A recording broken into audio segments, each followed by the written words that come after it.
What is going on, y'all? It is your boy Knowledge, seven-figure entrepreneur, and been in the notary business for going on about 10 years now. Now I'm just sharing some of the information that I have to you guys so you can start up your own agency, notary agency, or signing service. So this is how I went from a $18 an hour job to a notary agency owner.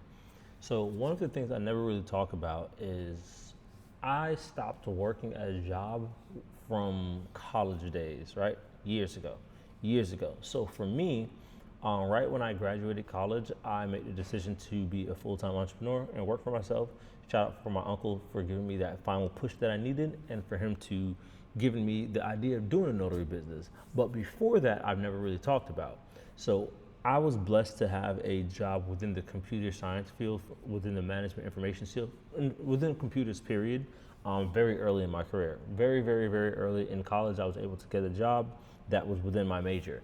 At that point, I ended up not being able to continue working with the job because then I just had classes and stuff. So then I just picked up another little side job. What I didn't realize is that that job would have been the last job that I ever had.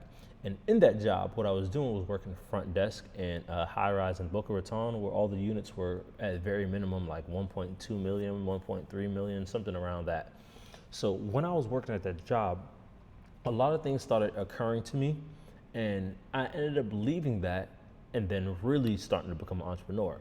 But from that 18-hour job, I realized so many different things, and I think that was one of the hallmarks of becoming an entrepreneur. I even remember my last day. I remember calling my last day, my mom on my last day, thinking like, I can't wait to stop doing this job. And I told her, I was like, I'd rather be dead than to keep doing this. And that's how big the pain was. I've talked about in my other videos how if your pain is not big enough or your why is not big enough, you're gonna stay in the same exact position. For me at that time, my why wasn't the thing that was big for me, but it was just the pain and where I was, because I was like, I don't want to spend the rest of my life doing things like this. There has to be another way. And that was what pushed me away from doing that. But getting into the story, don't want to bore you guys with that, is I realized that this job had a ceiling, right? I realized like even if I was the best I could be at this job, and mind you, I've already did the computer science field. I already saw what the salaries were for like the top dogs, and I still wasn't satisfied. So even in this business, this job that I was at, I was looking at that, and I realized what's the best I could become over here. And for me, it was different. Like for you, this might be something that you aimed for, but for me, my aspirations were extremely high. So I'm like, okay, I could be a manager. Okay, I could run this building. Cool. I didn't want that. I wanted something where I had more time freedom. So me looking at the pay, I was like, the pay doesn't make sense, the hours doesn't make sense, and there's no real way to grow. So I had the same pay, the same hours, and no real way to grow. For me, that was like red flag number one. I was like, I can't do this. I don't see any room for growth.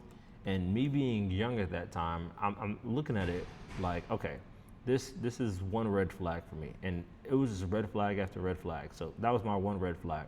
There was no ceiling at the job, no reason, no way to actually grow from there.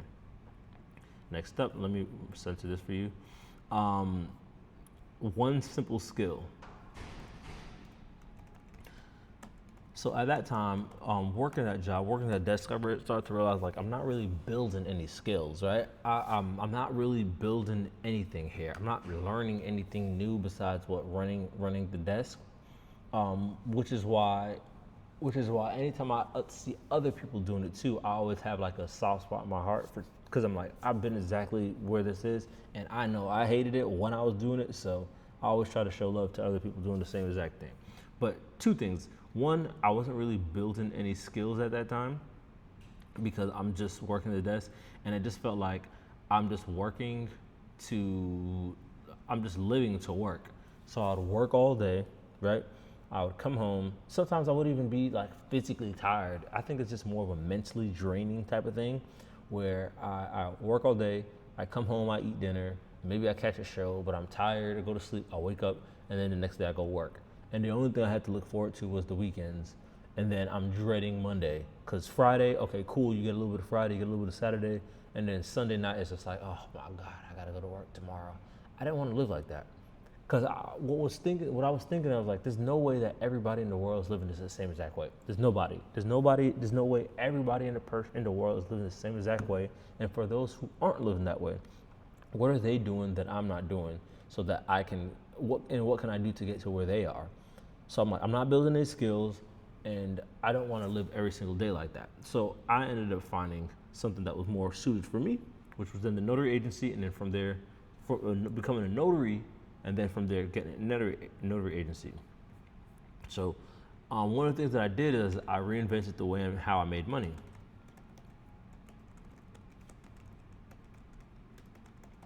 So let's just say for simple math, that I worked that 18 hours, $18 an hour. Let's just say I made $100 for the day, right? I was thinking to myself, okay, I make $18 an hour, and for the day I make about $100. If I can just develop a different skill where I can just charge a customer $100 one time, then I can get the same amount of money working an 8-hour shift than I can charging a customer one time and working for half the amount of hours. So I stopped thinking on that hourly thing. Like even right now, I don't know how much I get paid hourly. I don't, you know what I'm saying? I don't even go based off of that. So this came from a result of how I was thinking about how I made money from way back when. So I'm not thinking about how much I made an hour. I'm like, how much can I just charge for this one service? And then from there, you can divide it up and find your hours. So for example, instead of working $18 an hour, you would say, okay, let me come up with a service. Let me see if I can make a website. Once I learn the skill of making a website, I'll learn how to do it faster, or I'll learn how to hire somebody else that can do it, and then I'll keep the spread. So you can make a website for somebody for $300. Even if it takes you 4 hours, you've made $300 in 4 hours, which was way better than that $18 an hour that you were doing at your job. Or you can charge somebody $300 for a website, right? Find somebody that can do it for $150. Now that's up to you on having the skill of finding somebody to do it for $150. You keep that $150. You did zero work besides charging the client and finding someone, and that same $150 is what you made not working any hours. So I started to think like that, and I'm like, oh, there has to be another way. Out of all the businesses out there, there's something that I can do to where I'm not sitting here and using my hours up, because the most valuable resource that you have is what? Your time. So why would I give up my time to make money? Especially once you start finding once you start finding things that make sense, that makes more sense. So this was kind of like that green flag for me. I'm using these emojis, keep myself entertained. Next up, I focused on consistency, right? And this is where everybody loses. And people hate to hear this, and people even hate to hear that, but this is really what it is, consistency. But I was consistent with the business. So once I found out something that I could do, so for example, when I found out that I could do notarizations and I can get $50 or $100 for an hour before I learned about the notary agency, I focused on being consistent with it. What are the things that I need to do? How do I get clients? This, that, and the third. And I made sure that I was focused on this stuff every single day, especially when I was building out the agency. I put hours to the side every single day that I'm gonna work on this, work on this, work on this, work on this, work on this.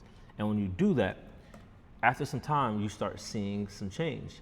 But the problem is that people don't stick to what they want to do long enough to actually see any results.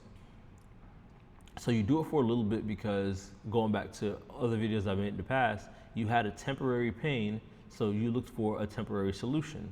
And that was talking about doing a business. But you didn't stick with it long enough for you to actually reap some results. So you have to be consistent. You have to stay with it long enough to where it's like, okay, you can reap the actual benefits of what you did, of your consistency. So that's important to know. Last but not least, I really stopped doing everything myself once I learned the agency route, right? I stopped doing everything myself.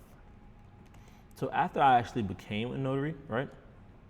Became a notary, and then I learned how to do the agency model, which was way better. And I started outsourcing. I'm like, oh, okay. I don't have to do all this myself either. Not only am I working for myself now, but now I don't have to do these jobs and I don't have to answer these phones. So I started building a team and stopped doing everything myself. I stopped doing, why to do that? You want to get to the position to where you can step away from your business and then it's making money for you. That's when you know you have a real business. If you can't step away from your business and it's something that you're working on, you don't really have a real business, you're just self-employed. You are the system rather than owning the system. Remember, there's two differences. You own a system, yeah, you might be your business owner, yeah, you own the system, but you are the business versus you own, versus you are the system. Many people are the system in their business, and if they get sick, like I am sick now, then the business stops running. But when you have a system and you own it, no matter what happens, it's going to continuously run. But that's what the kind of transition looked like for me. That's why I kind of left it. And these are like the little things, little tweaks that I did to step away from being that 18 hours job doing the front desk to going to notary agency owner. So hopefully that helps, gives you a little bit of insight. If you have any questions to that, if you're a notary that wants more help scaling your agency up or even opening up an agency, or if you're just somebody that's looking at this and you're like, you know what, I can do a boring business that brings me in bread, brings me in some income, then go ahead and click on that link in the bio. A member of my team or myself will hop on a call with you, walk you through all the process so you can get some coaching and get yourself to the next level. But hopefully you enjoyed this video, hopefully give you some insight to what I had to go through at that time. And yeah, make sure to like, comment, subscribe, hit that bell notification. See you guys in the next video. Peace. If you found this helpful, make sure to join our free Notary Knowledge Academy. It's the #1 community for all notaries. And if you need one-on-one mentorship on how to grow your business from 3 to 8K plus in your notary business, all the links are down below. Go ahead and click that, and I'll see you guys on the inside.